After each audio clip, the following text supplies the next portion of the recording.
Hi guys, it's hunting season in the East Tennessee, and it's a hobby that I just recently got into last season. But I ground hunted all season long, and I didn't really have no success. I shot at a 6-point buck last season, and I missed. And that was the only time I ever shot one, or a shot at a deer. Saw some small doe, but in my opinion, they were just small. It's like they just lost their spot. So I never drawed on them. I just kind of filmed them a little bit with my phone, and because I thought it was pretty cool to watch. But yeah, this season we're getting off the ground, and I've done a lot of research, but I didn't want to spend thousands of dollars. And if you're in the market for a saddle, or you're new to saddle hunting, or want to get into saddle hunting, you've probably realized how expensive it is. It's just crazy. It's crazy how expensive things are when you want to take a certain approach versus another approach. If I had my own land, I would just do a ladder stand or a ladder stand and go that route. But I hunt public, and I want to be as light as possible, and I want to be efficient as possible, and I want to be as safe as possible. So all of my research pointed to saddle hunting. Again, I just did not want to spend thousands upon thousands of dollars. I already spend that much on fishing. I don't want to spend that on hunting that I'm going to do for a couple months out of the whole year. So I took the less expensive way I possibly could to be in a saddle, if that makes sense. And that's what today's video is about. Today's video is about just going over what I decided to purchase with my own money on a more budget-friendly setup. Most of this stuff, or not, I wouldn't say most of, some of this stuff I got off Amazon, like the backpack, the pad, all that, that stuff I've got off Amazon for pretty cheap. The most expensive thing in here is probably the entire saddle setup minus my camera. I'm going to try to self-film this year. I don't know how it's going to work, but we're going to try it and see how it goes. A lot of research I'm seeing people are using the handheld Sony cams. I'm not going to go buy a handheld Sony cam. Just not going to do it. I'll either use my phone, or I'll use my Insta360 that I've been using in my fishing videos. Either way, we're going to try to do the best we can as far as filming goes. All my entire saddle setup, the sticks, the platform, the saddle itself, I spent right at, I think it was $580. I got it on, I got a really good deal on it. I didn't buy it from the website directly. Everything is from Tethered. I'm weird. I like my stuff to match. I like all the name brands to match. It's just the way I am. I don't know why, but I don't like having mismatch equipment. Found a really good deal online, an outdoor store in Georgia. Do a lot of research online, and basically Googled it, and I'm like, hey, this place is significantly cheaper than everywhere else I've been looking, even Amazon, because you can buy this saddle on Amazon. But it was significantly cheaper at this outdoor store in Georgia. Let's just go over it and show you what I went with. First off, I guess we need to just weigh it and tell you how much this entire setup weighs. And this is it. Everything that I am using for hunting is in this bag. Everything. Like that is what I take with me right there, minus my camouflage. My saddle is inside this bag. I'm not going to wear it in because I don't have the shoulder straps, but I had to charge the battery for my scale here. So this is my fish scale.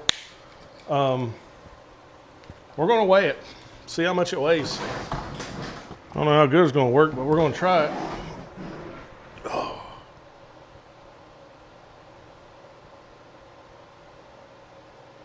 All right, almost 25 pounds. So this entire setup weighs about 25 pounds.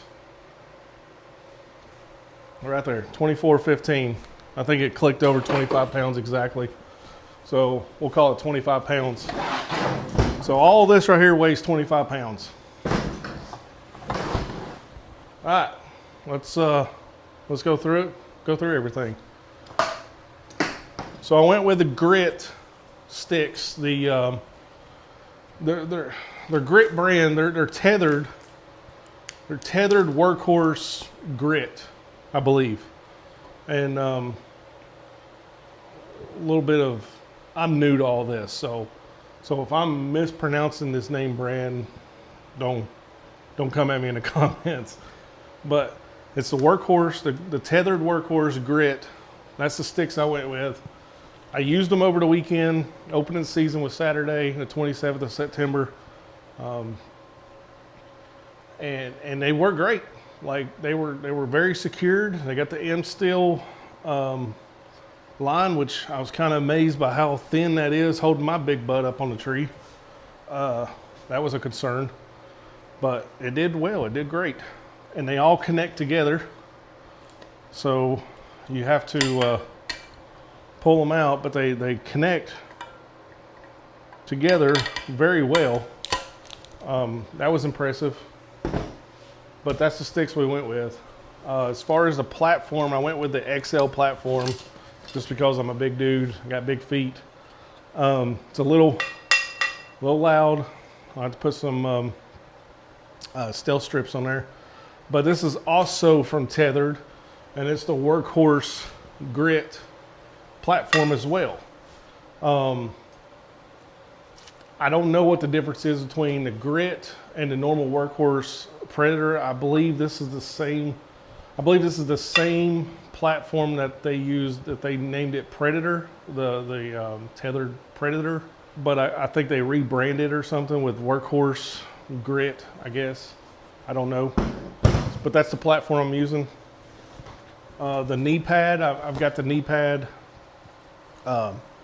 This wraps around the tree. It's got this line right here.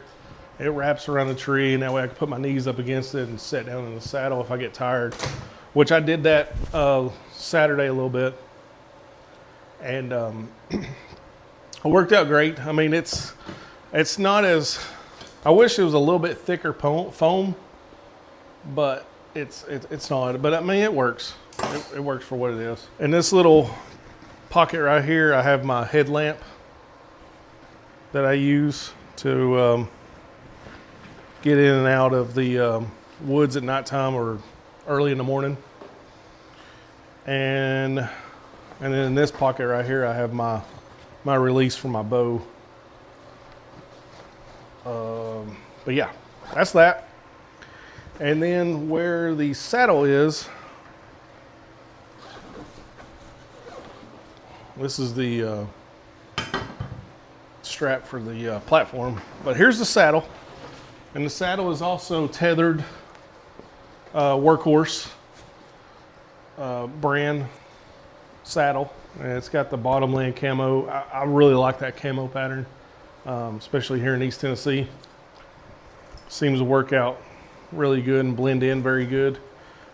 This saddle has the integrated pockets, and that was kind of a selling point to me, because if you've done research and you've been looking at saddles, you realize that a lot of the saddles don't come with the pockets. You got to buy that separate. And then some have it with the pockets already in it. This one definitely has the pockets already in it. It's got 2 on each side, one small one, which this is my bow hoist. I use it to pull the bow up once I get up in the tree. And then on that same side, I have my lineman's rope. And you know, your lineman's rope is what you use to climb up into the tree to keep you secure to the tree.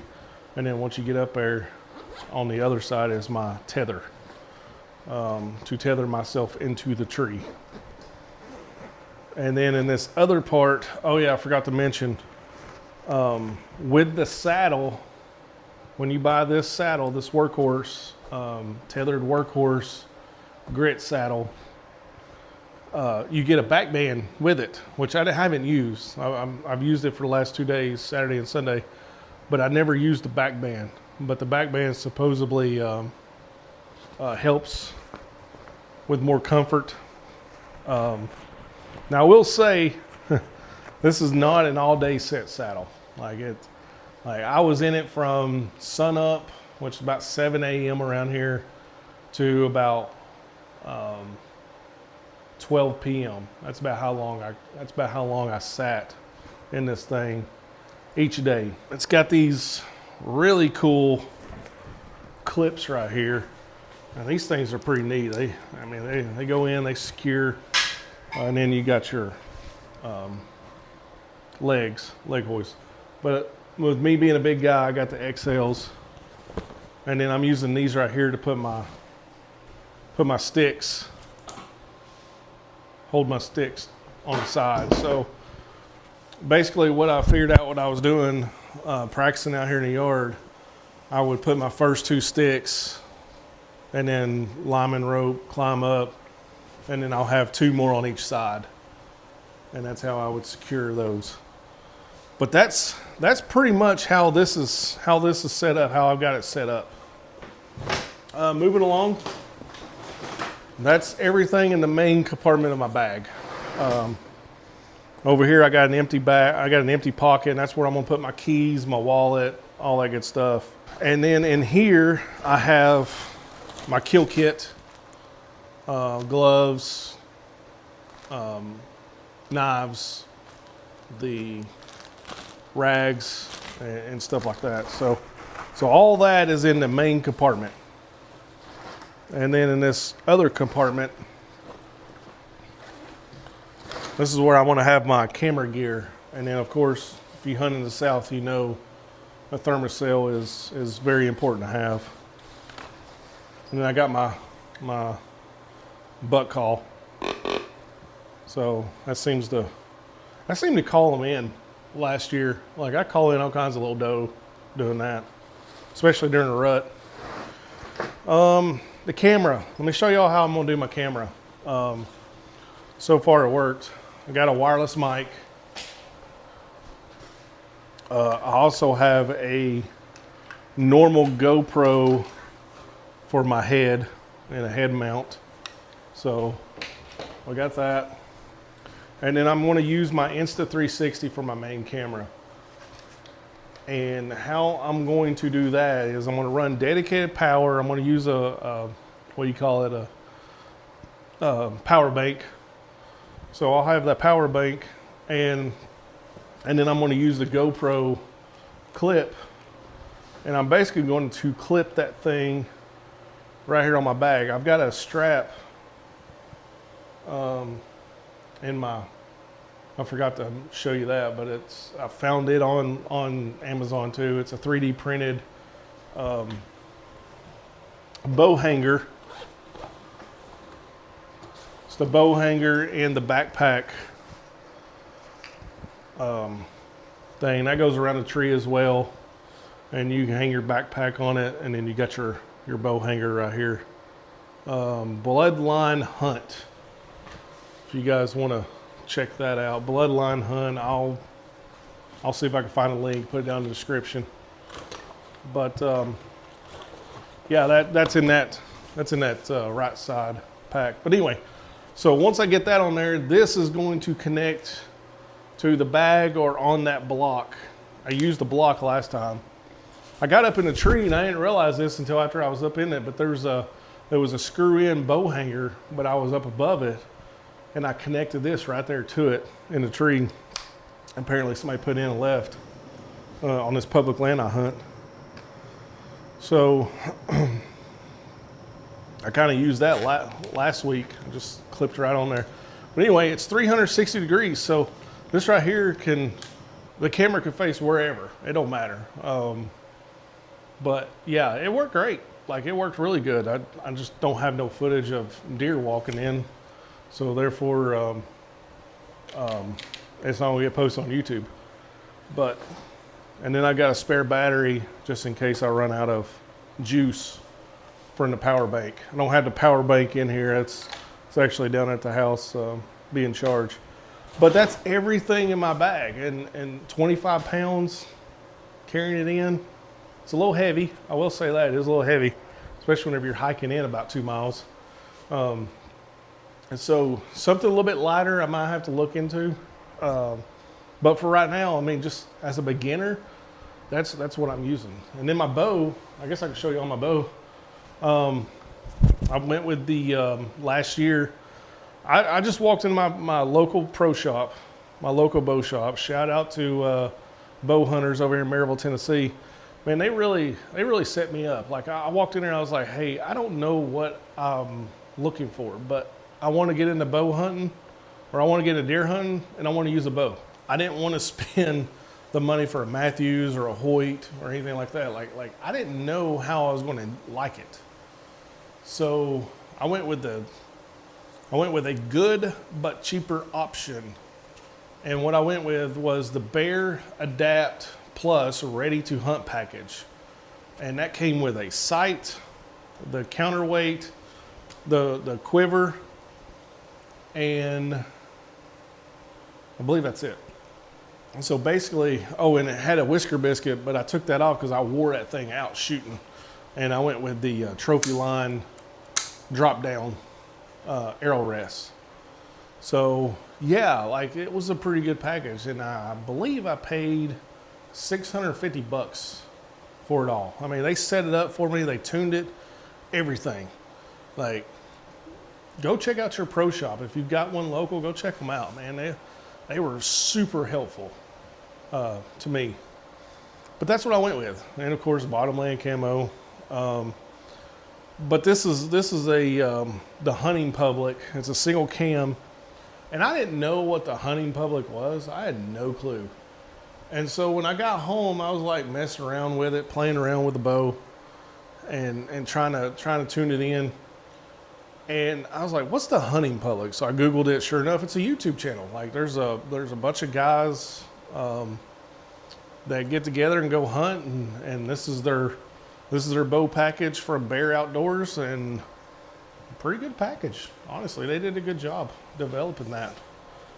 But yeah, I watched a couple of their videos too. It's kind of cool. Those guys know what they're doing. But that's my setup. That's my setup for 2025. And that's what I'm going to run with for right now. So, but as far as the saddle goes, the saddle is pretty comfortable for a big guy like myself. Like I said, it's not an all-day set saddle, that's for sure. I kind of wish it was a little bit longer to kind of cover my entire backside, but you know, it works for me. So, but anyway, guys, that's it. So hope this video helps you if you're in the market to get you a saddle or even a bow setup or anything like that. Oh, the arrows. Easton 300 spline is what I'm shooting, and I'm shooting at 70 pounds. So 6.5. These are the cheaper arrows. They're not expensive arrows. And then the broadheads is just a cheap broadhead that I found was the cheapest one that they had over there at the pro shop. Like I said, I'm hunting on a budget, so we'll see how they do. Hopefully I can put one on the ground this year. But anyway, hope you enjoyed the video. Thumbs up, comment. If you got any questions, comments, advice, because I really don't know what I'm doing. Like, I am learning as I go, or what I learn on YouTube. So if you got some advice for me, man, comment down there below. Help me out. Help anybody else out that might be in the market and might be watching this video and reading the comments too. you know. But anyway, appreciate you watching. Hopefully we'll get some deer on the video, and we'll get it out there for you guys to check out. So you guys have a great day. We'll see you on the next one.